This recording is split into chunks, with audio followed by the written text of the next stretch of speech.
Because you see that particular covenant, it has 7 blessings that go with it. You can listen to your modern preachers, listen to whoever you like. That's your own business. You can't talk me out of it. And all of you that are listening, you're paying. Sometimes it's no more the 10% you have to pay. Some of you are paying 70, some are paying 50, some are paying 90. Because these are the problems you open up in your life.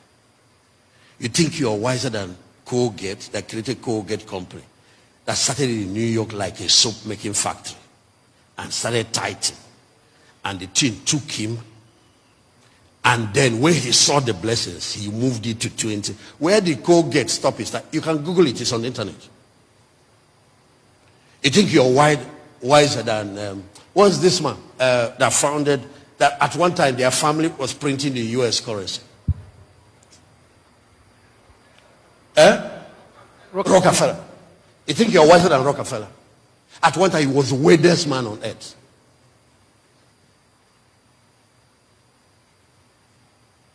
%.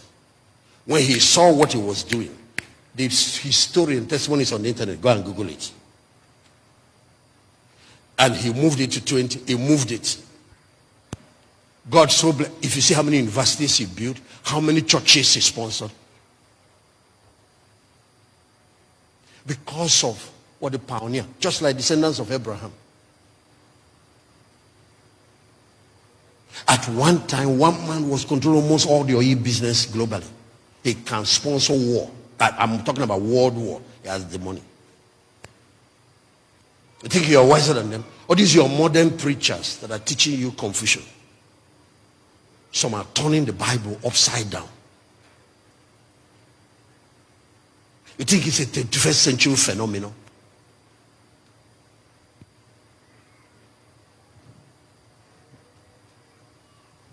You are wiser than Idahosa, that even took his own. He said, God, okay, that's a child that was born sick, that was thrown away in a dustbin in Benin. Because the father, they knew that he was not going to survive. They threw him away. The mother now escaped later, took him and ran to her place and said, at least he has not died. When he dies, we now bury him. But now to throw him alive.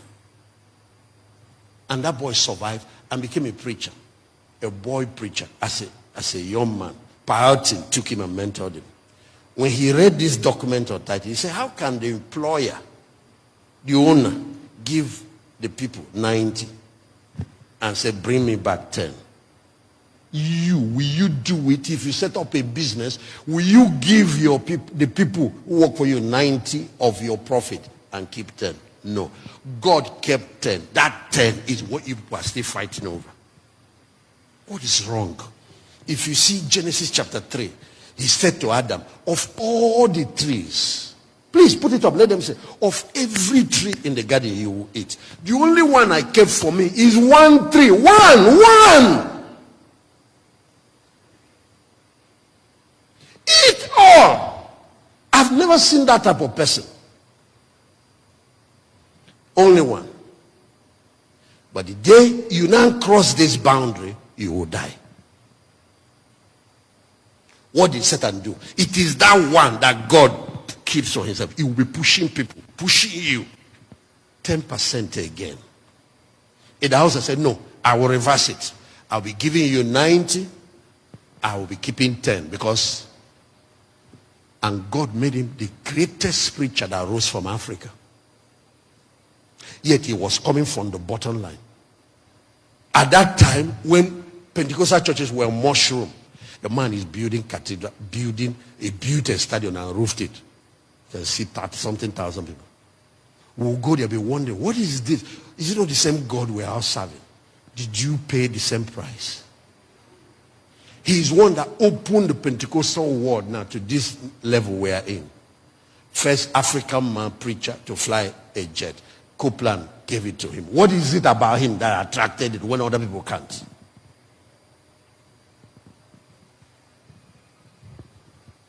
Built universities, built hospitals. At one time, I'm forgetting how many schools they said he built. What about 900? I'm not sure. You know.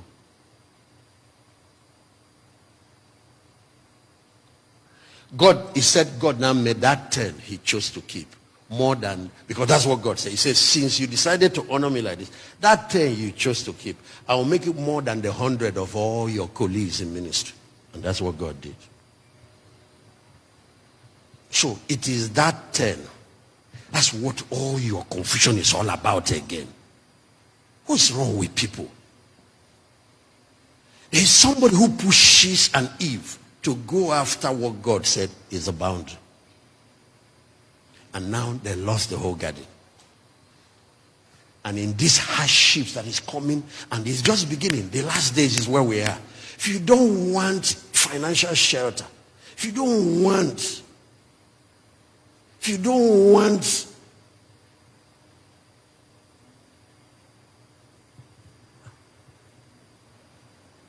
there are two orders of priesthood in the whole Bible. One is the Levitical order. That's Old Testament. Aaron and his descendants. That is the priesthood that worked with the Old Testament law. And so when the old covenant was folded up, that was removed. There was another priesthood that was in existence long before Aaronic order came in. It's Melchizedek order. It is that priestly order that was brought forward in the New Testament. I want you guys to listen very carefully. That order is built after the principle of endless life, because the high priest does not die. So it's not like this other one where people die, you change them. You ordain a new bishop. You know how it is when a bishop dies. No, the high priest does not die. He lives forever. It has 5 elements with which you can easily spot it out. It is the Melchizedek order that brought communion into existence. When Abraham met him in Genesis 14, he served him communion. So it's not Jesus that invented communion, because Jesus is a high priest after the order of Melchizedek. You and I are priests after the order of Melchizedek. You need to understand this. That order introduced communion. So that's why Jesus served it to his disciples. That's why we're doing it today. Watch. Second element about that order. The salvation and justification is by faith, not by works. So that Abraham, who submitted to the Melchizedek order, was not justified by works, by the law. The Bible says Abraham believed God. His faith was made to him righteousness. That's why today, when you give your life to Christ, you are justified. Your sins are washed.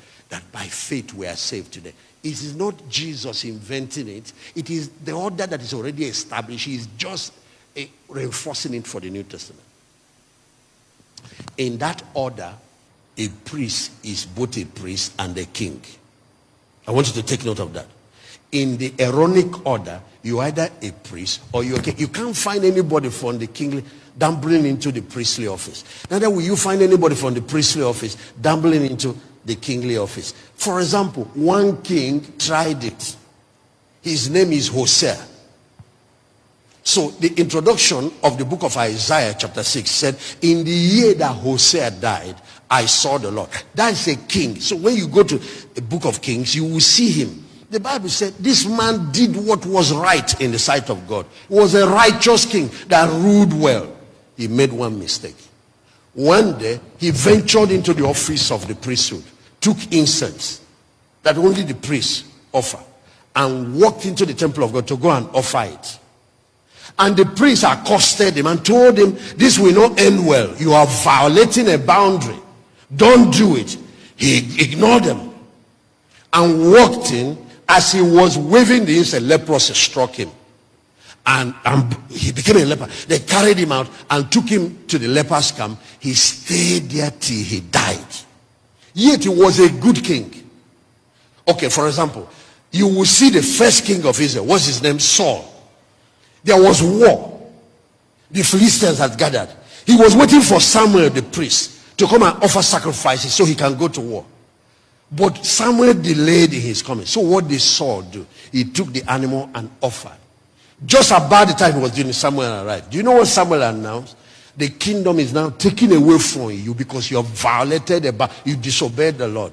Look at, he didn't commit murder, he didn't commit adultery, he just did priestly office so that they can win a battle.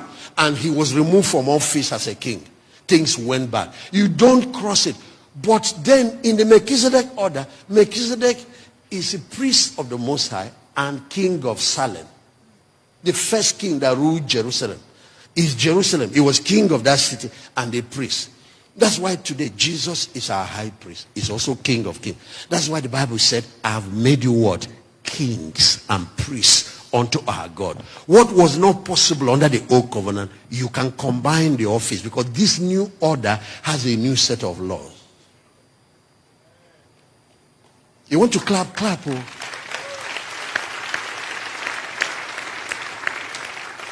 Now listen, ladies and gentlemen. It is that same Melchizedek that met Abraham and took 10% of tithe from him.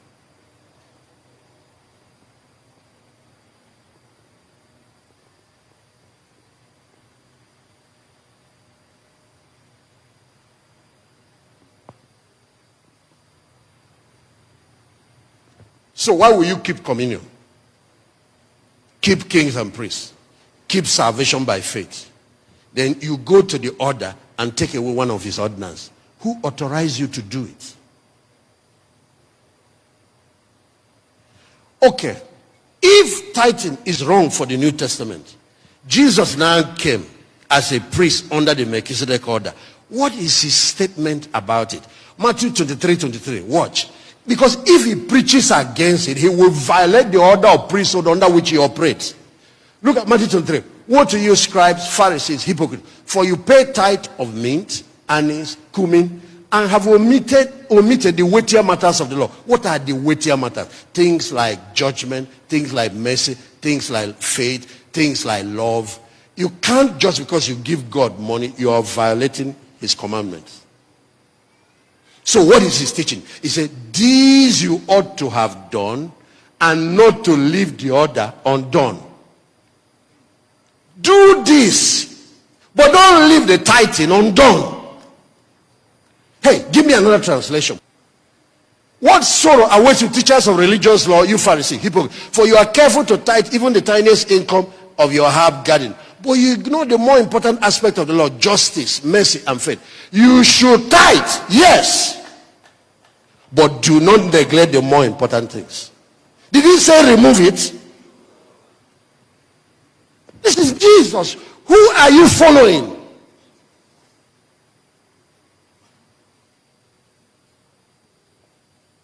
So if someone is coming to this, you're a tither. You sleep with people's wives. You're involved in armed robbery. But in Sunday we see you here. You are violating the weightier matters.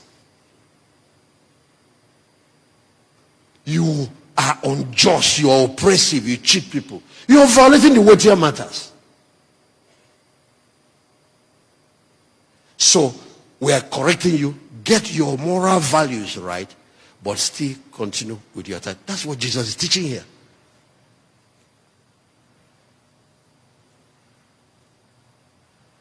So Hebrews chapter 7. Watch.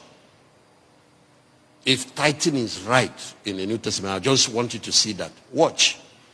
Melchizedek was king of the city of Salem. That's Jerusalem. He was also priest of the Most High. Did you see the two things I told you? Now what? He met Abraham returning from the slaughter of kings and blessed him. Verse 2. Verse 2. To whom also Abraham did what? Gave 10th part of all. That's what he called tithe. When you get your income, give 10% to God. First, being by interpretation, king of righteousness. After that also king of Salem, which is king of peace. Verse 3. He is without father, without mother, without descent, having neither beginning of days nor end of life, but made like the Son of God, abided the priest continually. Just watch. Verse 4. Now, consider how great this man is. Talking about Melchizedek. To whom Abraham gave the 10th of the spoil. Verse 5. I want you to now see, he compares the priests under the Levitical order and priesthood under the New Testament. I want you to watch what he did here. Verily, they that are the sons of Levi, who receive the office of the priest, have command to take tithes of the people. This Old Testament, according to the law. That is, they take tithe of their brethren, even though they come from the loins of Abraham. All these people tithing are Abraham's seed, though, but they have to give tithe to the priest. That's Old Testament. But now watch verse 6. But he whose descent is not counted from them received tithe of Abraham. Melchizedek is not from the Levitical tribe. You know the 12 tribes of Israel, the tribe of Levi. The place is king is Judah. Judah are the ones that have Jerusalem. That's where David, Jesus, all these people are. That's the territory. He's not even from their lineage. But he is the one collecting tithe from Abraham and blessed in that had the promise. So verse 7 said, watch. Without contradiction, the less is blessed of the greater. Verse 8. Please, so that once and for all, you won't say you don't know. Let it be disobedience. Here, that is in the Levitical order, men that die receive tithe. That's in the Old Testament. There, he received them of whom it is witness that he does what? Who is that person that lives forever that is our high priest today? Who is the person? I know you bring it to his body. The church is his body. The institution he placed on it to advance his cause. But the Bible said it is him that is receiving it.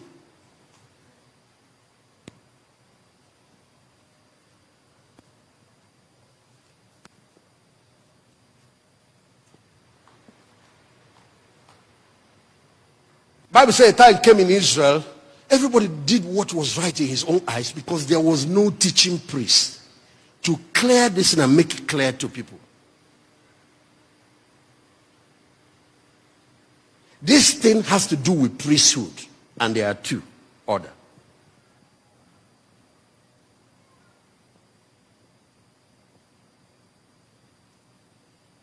Say with me. We in the New Testament. Say where we in the New Testament were under the order of Melchizedek, not under the order of the Levites. Even in the Levitical order, men that die, they keep changing them because of death, receive tithe of the children of Israel. Here, the one that lives forever receives them. And that's why if you look at the 7 rewards that come with it, one of them that has to do with rebuking the devourer. God said, when you tithe, I will rebuke the devourer. He didn't say you will do it. The reason is that you can cheat God, eat his money, and still rebuke the devourer. That means what Adam would have done is eat that forbidden fruit and still take over the garden. God said, no. I will rebuke the devourer for your sake. So when you don't, I will let him loose. So you will eat up your labor so that you will learn. I don't care, I don't even understand. We are the light of the world. We are the one to educate the society, educate the world. When is it now society educating the church? Because of some guys making noise on social media.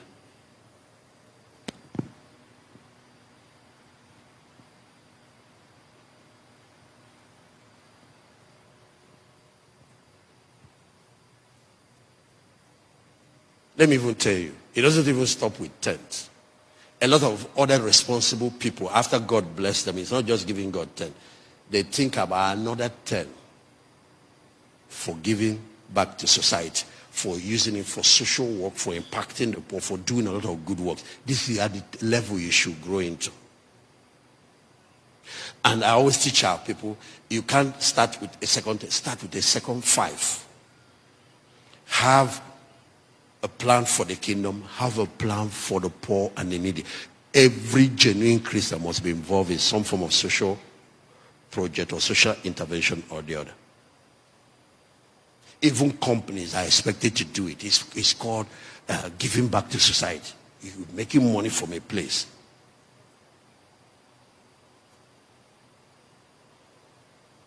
So they have that corporate social responsibility budget.